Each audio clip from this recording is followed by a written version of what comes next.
मेरे प्यारे देशवासियों, नमस्कार।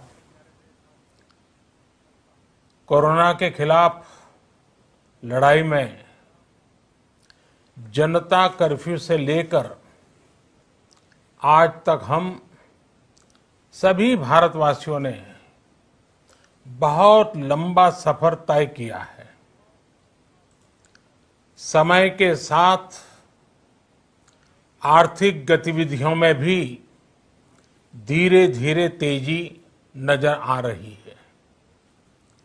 हम में से अधिकांश लोग अपनी जिम्मेदारियों को निभाने के लिए, फिर से जीवन को गति देने के लिए रोज घरों से बाहर निकल रहे हैं। त्योहारों के इस मौसम में बाजारों में भी रौनक धीरे धीरे लौट रही है, लेकिन हमें ये भूलना नहीं है कि लॉकडाउन भले चला गया हो, वायरस नहीं गया है। बीते 7-8 महीनों में प्रत्येक भारतीय के प्रयास से भारत आज जिस संभली हुई स्थिति में है, हमें उसे बिगड़ने नहीं देना है और अधिक सुधार करना है।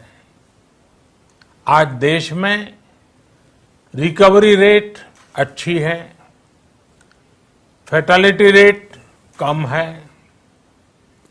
भारत में जहां प्रति 10 लाख जनसंख्या पर करीब 5,500 लोगों को कोरोना हुआ है, वहीं अमेरिका और ब्राजील जैसे देशों में ये आंकड़ा 25,000 के करीब है। भारत में प्रति 10 लाख लोगों में मृत्यु दर 83 है, जबकि अमेरिका, ब्राजील, स्पेन, ब्रिटेन जैसे अनेक देशों में ये आंकड़ा 600 के पार है। दुनिया के साधन संपन्न देशों की तुलना में भारत अपने ज्यादा से ज्यादा नागरिकों का जीवन बचाने में सफल हो रहा है। आज हमारे देश में कोरोना मरीजों के लिए 90 लाख से ज्यादा बेड्स की सुविधा उपलब्ध है। 12,000 क्वारंटाइन सेंटर्स है। कोरोना टेस्टिंग की करीब 2,000 लैब्स काम कर रही है। देश में टेस्ट की संख्या जल्द ही 10 करोड़ के आंकड़े को पार कर जाएगी। कोविड महामारी के खिलाफ लड़ाई में टेस्ट की बढ़ती संख्या हमारी एक बड़ी ताकत रही है। सेवा परमो धर्म के मंत्र पर चलते हुए हमारे डॉक्टर, हमारे नर्सिस, हमारे हेल्थ वर्कर्स, हमारे सुरक्षाकर्मी और भी सेवा के भाव से काम करने वाले लोग इतनी बड़ी आबादी की निस्वार्थ सेवा कर रहे हैं। इन सभी प्रयासों के बीच ये समय लापरवाह होने का नहीं है। ये समय ये मान लेने का नहीं है कि कोरोना चला गया या फिर अब कोरोना से कोई खतरा नहीं है। हाल के दिनों में हम सब ने बहुत सी तस्वीरें, वीडियो देखे हैं जिनमें साफ दिखता है कि कई लोगों ने अब सावधानी बरतना या तो बंद कर दिया है या बहुत ढिलाई ले आए हैं। ये बिल्कुल ठीक नहीं है। अगर आप लापरवाही बरत रहे हैं, बिना मास्क के बाहर निकल रहे हैं, तो आप अपने आप को, अपने परिवार को, अपने परिवार के बच्चों को, बुजुर्गों को उतने ही बड़े संकट में डाल रहे हैं। आप ध्यान रखिए, आज अमेरिका हो या फिर यूरोप के दूसरे देश, इन देशों में कोरोना के मामले कम हो रहे थे, लेकिन अचानक से फिर से बढ़ने लगे हैं और चिंताजनक वृद्धि हो रही है। साथियों, संत कबीरदास जी ने कहा है, पक्की खेती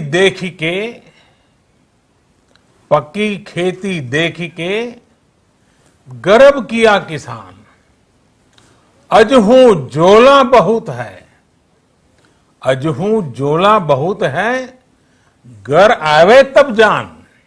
अर्थात कई बार हम पकी हुई फसल देखकर ही अति आत्मविश्वास से भर जाते हैं कि अब तो काम हो गया, लेकिन जब तक फसल घर न आ जाए तब तक काम पूरा नहीं मानना चाहिए। यही कबीरदास जी कह के गए हैं। यानी जब तक सफलता पूरी न मिल जाए, लापरवाही नहीं करनी चाहिए। साथियों, जब तक इस महामारी की वैक्सीन नहीं आ जाती, हमें कोरोना से अपनी लड़ाई को रत्ती भर भी कमजोर नहीं पड़ने देना है।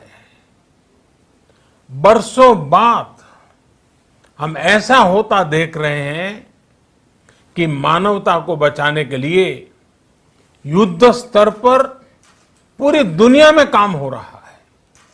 अनेक देश इसके लिए काम कर रहे हैं।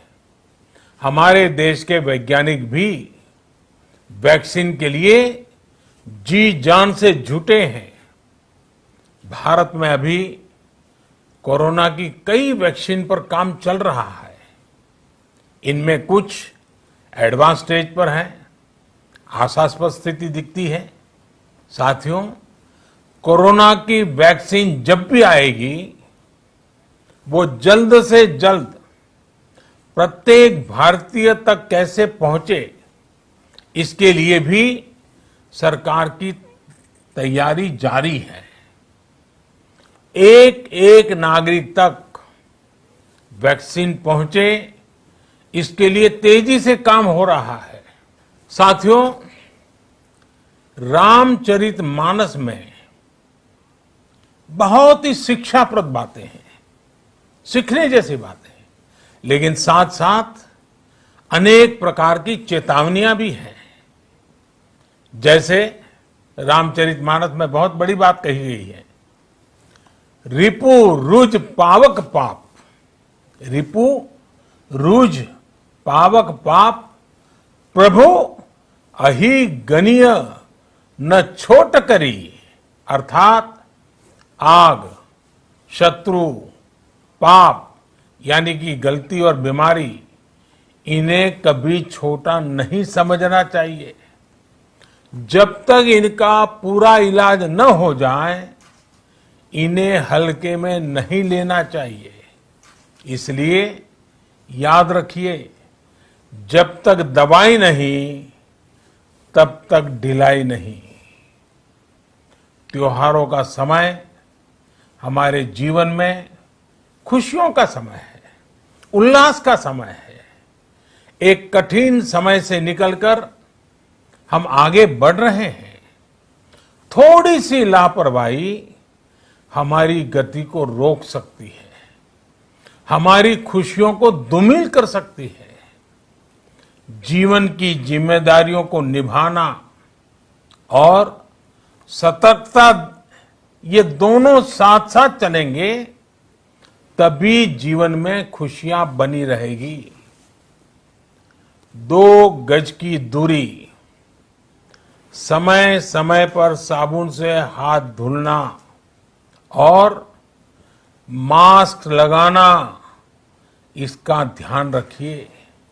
और मैं आप सबसे करबद्ध प्रार्थना करता हूं, आपको मैं सुरक्षित देखना चाहता हूं, आपके परिवार को सुखी देना चाहता हूं। ये त्योहार आपके जीवन में उत्साह और उमंग भरे ऐसा वातावरण चाहता हूं। और इसलिए मैं बार बार हर देशवासी से आग्रह करता हूं। मैं आज अपने मीडिया के साथियों से भी, सोशल मीडिया में जो सक्रिय हैं उन लोगों से भी बड़े आग्रह से कहना चाहता हूं कि आप जागरूकता लाने के लिए, इन नियमों का पालन करने के लिए जितना जन जागरण अभियान करेंगे, ये आपकी तरफ से देश की बहुत बड़ी सेवा होगी। आप जरूर हमें साथ दीजिए, देश के कोटि कोटि जनों को साथ दीजिए।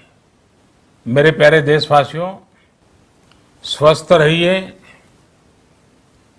तेज गति से आगे बढ़िए और हम सब मिलकर के देश को भी आगे बढ़ाएं। इन्हीं शुभकामनाओं के साथ नवरात्र, दशहरा, ईद, दीपावली, छठ पूजा, गुरु नानक जयंती समेत सभी त्योहारों की सभी देशवासियों को एक बार फिर से बहुत बहुत बधाई देता हूं। धन्यवाद।